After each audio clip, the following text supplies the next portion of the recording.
What's up mga papi? Nabitin na naman yung takbo natin kasi ang lakas na naman ng ulan.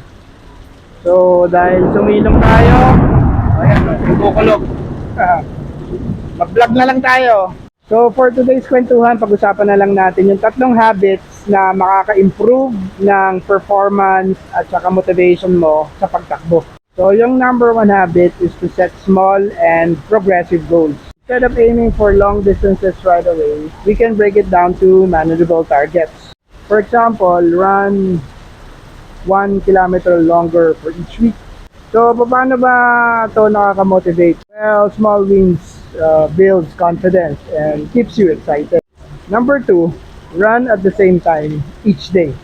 Well, we all know that consistency builds discipline, di ba? When you have a set running schedule, whether morning, afternoon, or nighttime, it becomes part of your routine, making it harder to skip and easier to stay motivated. Number three, track and celebrate progress. Use a smartwatch or a running app to track your progress.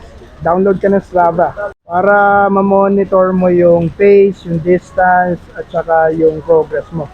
And then syempre, i-reward mo yung sarili mo even for small wins. Kasi yung milestone actually fuels long-term motivation. Di ba? So ayun lang, that's our Wednesday running kwentuhan. Umuulan pa rin. Di ko alam kung makakatakbo pa kami ng Labi Labs ko. Umuulan pa rin. Pero just the same, run, Orcovia. Happy Wednesday! Yee!